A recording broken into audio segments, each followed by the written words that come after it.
Hi friends, అందరికీ నమస్కారం. Friends, Tirumala తిరుపతిలో భక్తుల రద్దీ విపరీతంగా ఉందనైతే చెప్తున్నారు. క్యూ లైన్ అసలు ఎక్కడి వరకు వెళ్ళిపోయింది, ఏంటి వివరాలు తెలుసుకుందాము. వీడియో పూర్తిగా చూడండి, అలాగే తప్పకుండా లైక్ చేయండి. మరిన్ని అప్డేట్స్ కోసం ఛానల్ని సబ్స్క్రైబ్ చేసుకోండి.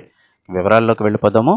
తిరుమల తిరుపతి దేవస్థానం కంపార్ట్మెంట్లన్నీ కూడా భక్తులతో నిండిపోయాయి. ముఖ్యంగా చూస్తే లాంగ్ వీకెండ్ కావడంతో భక్తుల రద్దీ అయితే విపరీతంగా పెరిగిందంటున్నారు. ముఖ్యంగా సెకండ్ సాటర్డే శనివారం, అలాగే ఇవాళ ఆదివారంతో పాటు రేపు జనవరి 26 రిపబ్లిక్ డే కంటిన్యూ సెలవులు రావడంతో అయితే కనుక, అదేవిధంగా 27న కూడా బ్యాంకు సెలవులు అయితే ఉన్నాయి. సమ్మెతో వరుసగా ఇంచుమించు చూస్తే 4 రోజుల పాటు సెలవుల్లాగైతే రావడం జరిగింది. So long weekend plus Rathasaptami కావడంతో తిరుమలకు భక్తుల రద్దీ పెరిగిపోయింది.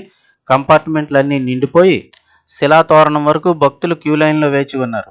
ఇంకా సర్వదర్శనం టోకెన్లు లేని భక్తులకు శ్రీవారి దర్శనం 20 గంటల సమయం పడుతుందని టీటీడీ వెల్లడించింది. 20 గంటలంటే ఇంకొంచెం ఎక్కువ సమయం మనం లెక్క వేసుకోవాల్సి ఉంటుంది. ఇక సర్వదర్శనం టోకెన్లు ఉన్నటువంటి భక్తులకు 8 నుంచి 10 గంటల సమయం పడుతుండగా, రూ. 300 ఉన్న టోకెన్ భక్తులకు, ఆ టోకెన్ ఉన్న భక్తులకు 4 నుంచి 5 గంటల సమయం పడుతుందని పేర్కొంది. ఇక నిన్నటి రోజు శనివారం నాడు మొత్తం 76,654 మంది భక్తులు స్వామివారిని దర్శించుకున్నారు. స్వామివారి హుండీ ఆదాయం 3.81 కోట్లు వచ్చినట్లు టీటీడీ తెలిపింది. కాగా ఈరోజు రథసప్తమి కావడంతో మలయప్ప స్వామివారు 7 వాహనాలపై తిరుమల వీధుల్లో ఊరేగుతూ భక్తులకు అభయం ఇవ్వనున్నారు. ఇందులో భాగంగా ఉదయం సూర్యప్రభా వాహనంపై తిరుమల వీధుల్లో విహరించగా భక్తులు స్వామివారికి హారతులు పట్టారు.